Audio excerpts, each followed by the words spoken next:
one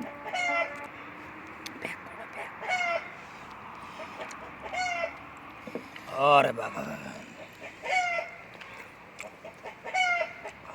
भेडाको मासु यो म चाहिँ अहिले ग्रिस म्याराथनमा भोलि न्यु इयर छन् आज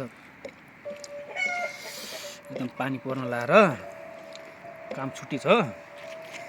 भोलि काम हुन्छ अब त्यस्तै हो विदेशमा त्यही पनि न्यु इयर हाम्रो हैन कुहिरेहरू हो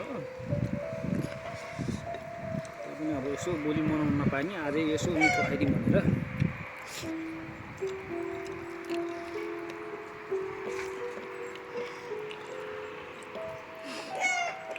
यो चाहिँ ओली पचार है हामी आफैले बनाएको ओली पचार हो यो अनि यो मकैको पिठो अनि घिउ यो चाहिँ अनि मासु मासु हेर्नु बोस ओहो चिसो मौसम छ मौसम कस्तो चिसो छ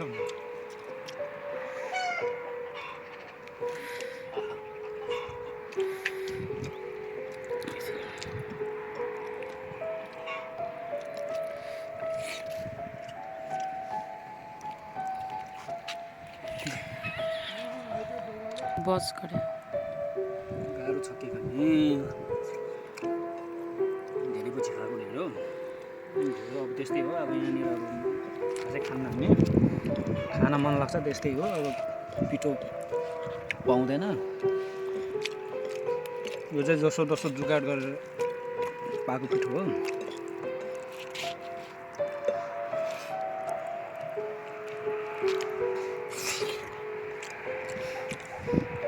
मिठो पनि यति मिठो छ कि ओहो हो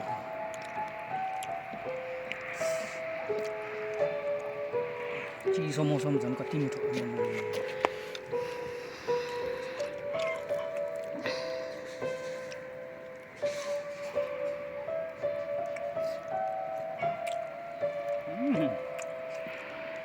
विदेशमा ढेँडो भात खानु अलगै मजा झन् त्यसमाथि मासु हो मासु पनि के भन्नु न फेरि भेडाको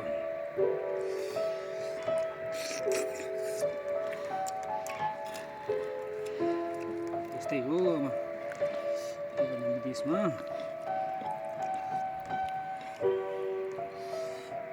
एक दुई दिन रमाइ मासु भात खानु पाइन्छ त्यस्तै हो अरू बेला त्यस्तै अब मरि काम गर्नुपर्छ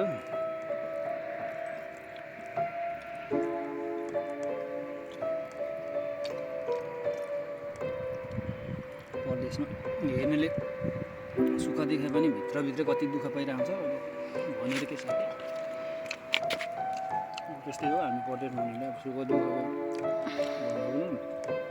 दुःख त त्यस कसले देखाउँछ र त्यस्तै हो अब यस्तै त्यो मिठो मिठो खाएको रमाएको यसो देखाउनु बहुत दुःख छ तर यार युरोपमा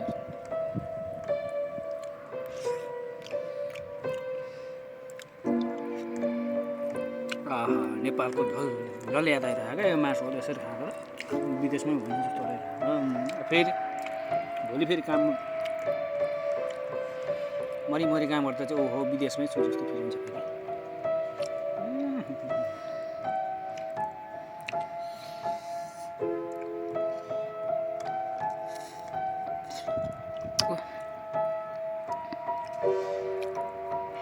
यहाँनिरको भेडा फेरि यति ठुला हुन्छन् कि 80-90 केजीको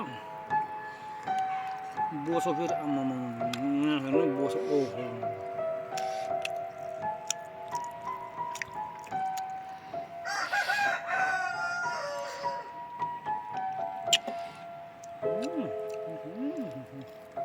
ल यार मिठो भएर के हो ढेँडो काम भएछ त फेरि हो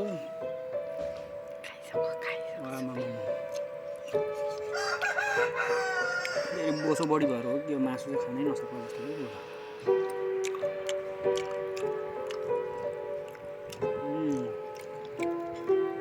आजलाई यति नै गाइस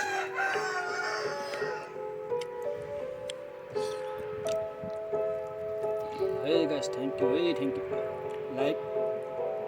लाइक होइन है, लाइक अनि सब्सक्राइब। यसो मन लाग्यो भने कमेन्ट पनि गरिदिनु होला, मन लाग्यो भने सेयर पनि गरिदिनु होला। हामी अब छोटा युट्युबर हो, छोटा क्रिएटर। ल है, thank you guys, thank you.